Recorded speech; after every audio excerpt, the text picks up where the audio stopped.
Hello team and welcome to another ATP Geopolitics video with myself, Jonathan MSP. It's the Ukraine War News Update, second part thereof for the 31st of December 2023. This is New Year's Eve, so happy New Year to everyone tomorrow. I'll still be talking to you tomorrow because that's how cool I am.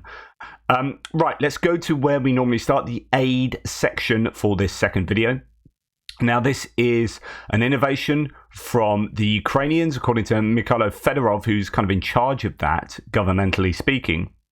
Ukrainians have developed, he says, armored wheels for combat pickups, run-flat technology. There's special inserts in tires that allow them to be driven with damaged wheels. It's important during the evacuation of the wounded and operations. Product is being prepared for scaling. This is something I talked about ages ago, which is, how do you get by with, tires getting shot off, even these big tires on these APCs and whatnot being shot and deflated. And of course, they can run on them. I believe that they are reinforced tires for a start, but they do end up getting shot, getting deflated, and that happens too many times. Then you're going to have trouble moving, especially in the mud. But I have seen some of these vehicles move with most of their tires, or at least half their tires, shot to pieces. I've seen a video of one of that. But this is a real challenge. And so if you can get technology that allows a vehicle, whether it be an SUV or something like that here, or I don't know if they can scale that up, not in terms of the amount of production, but scale it up in terms of size for larger tires for APCs and whatnot. I don't know, but certainly looks pretty cool to me. Let's go and have a look at this. I wonder if we can see this in action here.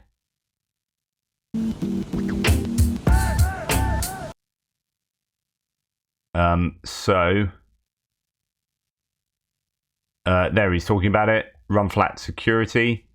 So it does look like SUVs. Unfortunately, it doesn't look like I presume that is a tire that's been done in, but is still pretty operational.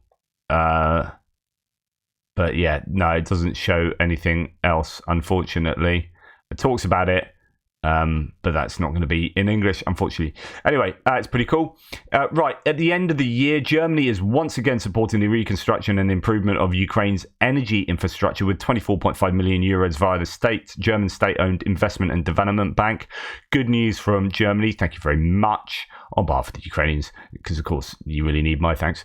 The supply of additional, so this is going to France now, supply of additional AMX RC10. So these are what some people call light tanks. Other people are like, you can't call them a tank because they've got wheels. They have to have tracks. Whatever language, you understand what you mean. So I'm not really bothered. So these vehicles with a turret on that can fire, tank type shells from a chassis with wheels. French like their wheels. I don't know if that has anything to do with operating a lot in North Africa and having very, very much hard sandy ground, meaning these is possibly more useful and quicker to have wheeled vehicles than tracked vehicles. I don't know what the origin story is for that, but anyway, they have a lot of these AMX RC 10s, but they do have light armor. They were sent near the front lines initially in a counteroffensive, and then were kind of withdrawn from there because they got a bit mangled quite easily. Anyway, the supply of these will follow the same pattern, pace of replacement by the Jaguar. So what's he talking about? 38 Jaguar were ordered. So these are the updated replacement to the AMX RCs.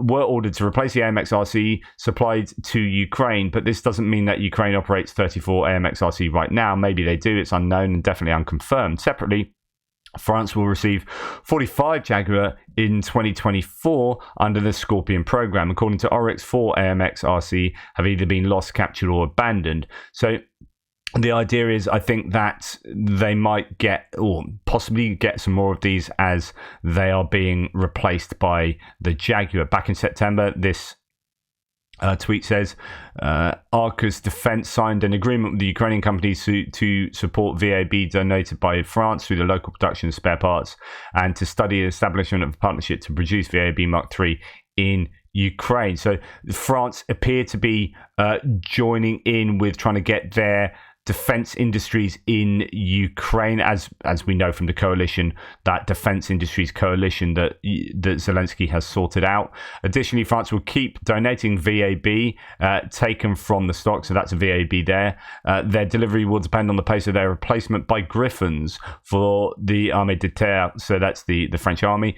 So the French army received 138 Griffons in 2024 and possess 887 Griffons in 2025 under the Scorpion program. So yet again, this is another case of giving Ukraine obsolete equipment when the replacements come in. And there's arguments that this is what's happening with ATACMS, with the new PRISM precision-guided missile. As soon as they get those in stocks, then ATACMS will be able to be released. Thanks to Arcus defense expertise, VAB Mark III will be fitted with a full range of sensors and end effectors from the 12.7 to 90mm, incorporating cutting-edge technologies for collaborative combat missions. These sensors and effectors are validated and in service with the French army. So good stuff from France, I guess, going forward. Now, Jack Watling has written a piece. So he's a member of the Royal United Services Institute, the British military think tank. Is he American, though? I'm not sure. Anyway, this is a war that can be won. Yes, Ukraine can still defeat Russia, but it will require far more support from Europe. So the article has a few, it's a good, interesting read. Couple of stats that stood out to me were today the Ukrainians are struggling to fire 2,000 rounds daily, so they had got to more than the Russians. They were firing, 7,000 rounds a day at the height of the counteroffensive, and that was more than the Russians were firing at that point. But now it looks like the Russian artillery is firing about 10,000 a day. Ukraine is 2,000, so it's gone back to that asymmetry in favour of the Russians. Artillery isn't everything, though, he says, but the disparity speaks to Ukraine's relative shortage of materiel, evident in other areas such as the number of drones it can field. I think that will be changing, but the one problem really remains artillery ammunition. It does not have to be like this. Earlier this month, the Estonian Ministry of Defense published a white paper detailing the levels of military equipment required to make Ukraine's defense sustainable and for it to pursue the liberation of the occupied territories by 2025. Now, that Estonian report I reported on via Dominic Nichols from Ukraine, the latest podcast, and he was giving his tuppence worth on that report. And it was a really interesting report that basically, if everyone spent just a little bit more, which is a really sustainable amount of money to spend as well, then this would be just really easy for the Ukrainians to prevail. Relatively speaking, really easy is probably a bit casual with my evaluation there. The Estonians costed the requirements, showing they were well within the bounds of possibility. The issue is not money, but competence in delivery. If the steps to implement these measures are not taken, Ukraine will lose, he says. Ensuring Russia's defeat in Ukraine is feasible, but it requires some important steps. First, Ukraine will need a steady supply of weapons to be able to blunt Russian attacks over the first half of 2024. This will require plenty of US support, but also increasing supply from European NATO members, whose backing will be critical as the US election looms in November. So, as I've said before, you guys might not think that Trump's election, or the election of Trump to POTUS in America to president is that important for this war, but many analysts outside the US really do think it's important. That's if he does get elected, and I think there's so many caveats there, not least what's happened in Colorado and Maine in terms of invalidation of being on the electoral register, but I think the Supreme Court will overturn that because Trump stacked the Supreme Court with 3 conservative judges. He was the most successful president in the history of US presidents. Why? Because the only real reason you elect presidents is so you can get your type of judge elected to the Supreme Court if one of them happens to be too ill or die or whatever, because there's a job for life, quite literally. Trump elected he selected 3 in his time in just a single 4-year term. That's phenomenal success. So that means that the Supreme Court really is in favor, is very much a pro-Trump or certainly a pro-conservative Supreme Court, sort of 6-3. And that makes a heck of a difference. I mean, you only have to look at the repealing of Roe versus Wade. Anyway, I digress. many of the munitions provided since the beginning of the war were purchased from the international market or drawn from stockpiles, and investment in European production has been slow. But as stocks run out, sustaining Ukraine's war effort depends critically on increasing Europe's manufacturing capacity. Second, it's essential that Ukraine corrects the mistakes that led to its failed counteroffensive in 2023. Improving the training of its troops must be at the top priority. During the Second World War, British forces considered 22 weeks of infantry training the minimum before a soldier was ready to join a unit, where they could then carry out collective training as part of a battalion. Ukrainian troops are lucky to get 5 weeks of training, while collective training is rarely carried out above the scale of the company. European NATO must expand and extend the training support provided in order to give Ukrainian units a wider tactical repertoire, and more importantly, expand the scale at which the army can command and synchronize operations, so on and so forth. So, interesting article there from Jack Watling, but there's lots to be hopeful about. As he says, you look at what happened with the Novichoksk large landing ship being taken out in Feodosia. The Ukrainians can do stuff given the right weapons. We just need to ensure that they do get the right weapons. Now, on the other hand, ghost ships reveal North Korea's secret arms trade with Russia, posing a threat to Ukraine. So North Korea are still shipping armaments to Russia, and this is a massive challenge that doesn't seem to have been dealt with by the international community. Pyongyang's decision to deliver munitions at scale once again underscores a grave threat that North Korea poses to international security, this time feeding a conflagration on European soil that has already cost the lives of tens of thousands of Ukrainians and consumed tens of billions of dollars of Western military equipment, according to a report by RUSI, as Jack Watling writes for them, a UK military security think tank. Satellite imagery shows that round trips of cargo vessels between Najin, North Korea, and Dunai, Russia, have continued unabatedly despite additional US sanctions and widespread reporting on this activity in the past few months. So we're talking about it, everyone knows about it, but it's still happening. Quote, there's been a continuation of deliveries by these vessels, he said, adding there is a continuation of the unloading of boxes loaded in Russia and delivered to North Korea, and then the loading of containers that have seemingly come down from rail cars from other places in North Korea to apparently be shipped back to Russian military facilities. That's Joseph Byrne, a research fellow at RUSI again. And the give and take between the two countries is unlikely to be stopped so long as the international consequences, sanctions, reputational shaming, remain symbolic and largely insufficient to deter bad behavior. And that is Sue Kim, former career analyst at the Central Intelligence Agency, so CIA. It's not looking good if North Korea can continue to do this, and Russia gets hold of huge volumes of ammunition, particularly artillery ammunition and multiple launch rocket system rockets. Question is, how long can North Korea do that? I mean, they have pretty substantial stockpiles, but that kind of stuff does get used fairly quickly. If you're firing, as Jack Watling said, at 10,000 rounds a day, then it doesn't take all that long to cycle through that. But however, taking that time to cycle through that is dealing damage to the Ukrainian front line in phenomenal amounts. And so something has to be done about this.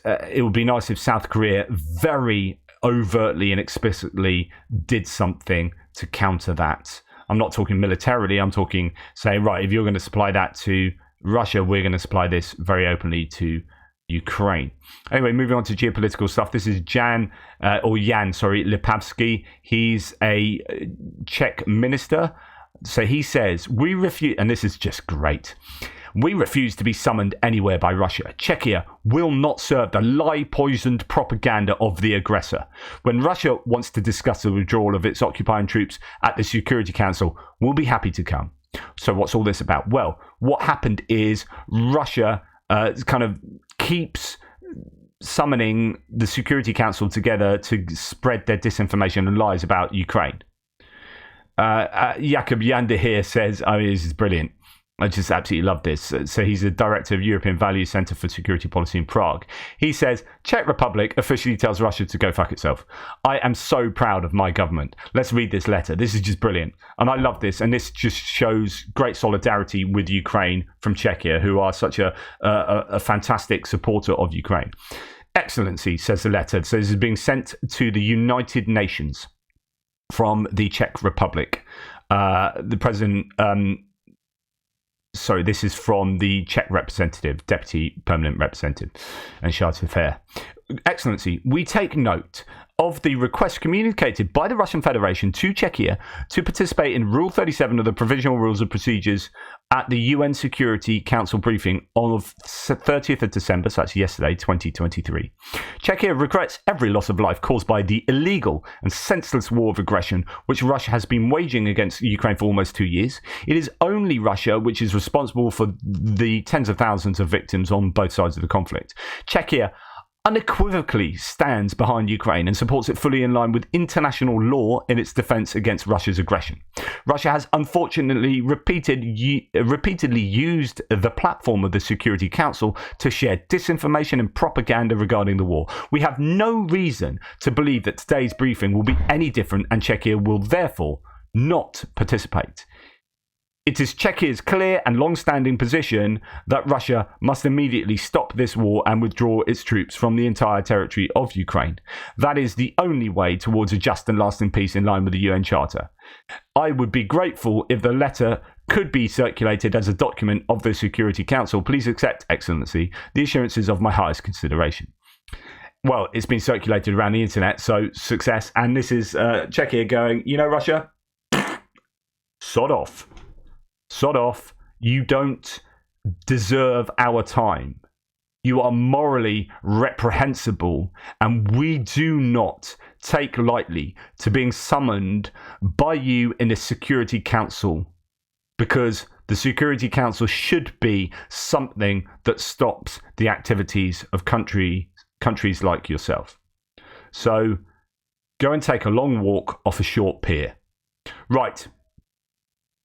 This is the Dead District referring to someone else doing exactly this. So this is the Japanese responding to the Russians here. So a statement by Mr. Nagano Shunsuke, Councillor, Permanent Mission of Japan to the United Nations, at the Area Formula meeting on Ukraine. And I believe this is what he says. So, quote, "It is quite eye-opening to learn about a history of Maidan from the Russian point of view.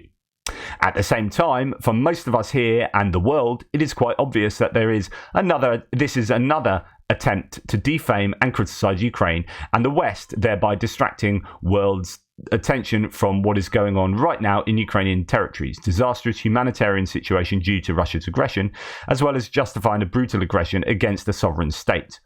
We are fed up with Russia calling so many Security Council meetings, including Area Formula meetings, to this end," which is exactly what, as an aside, what Czechia were just responding to.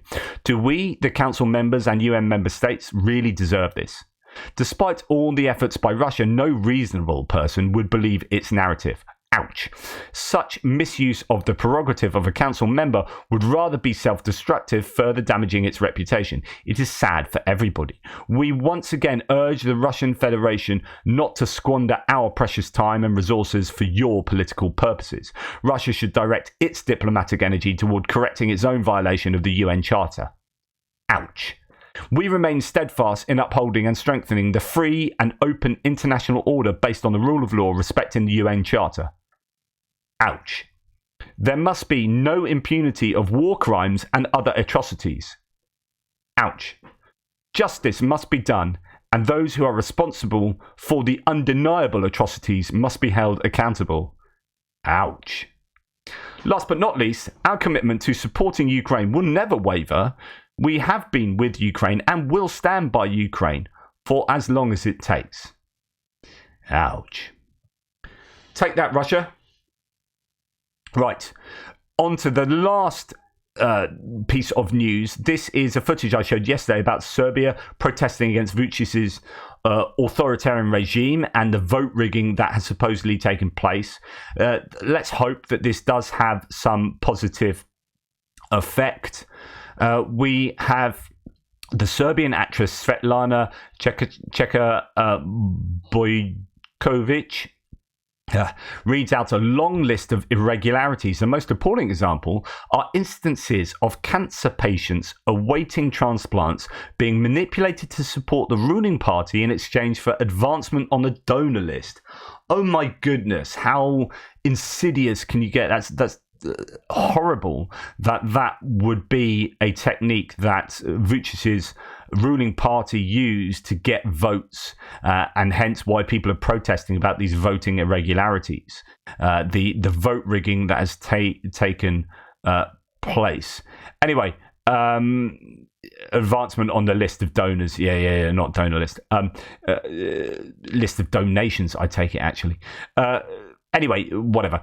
This is important because in Serbia, there is a growing pro-Russian sentiment, at least structurally and institutionally, that is being nurtured by the authoritarian regime that is the Vucic government. And there is certainly evidence of democratic backsliding there, in line with what we have seen in Hungary, and indeed with Slovakia as well. Sorry, I had a sudden brain fart. Anyway, nonetheless, that's enough from me because I had a really long video earlier. Thank you for watching. Please take care. Toodle pips.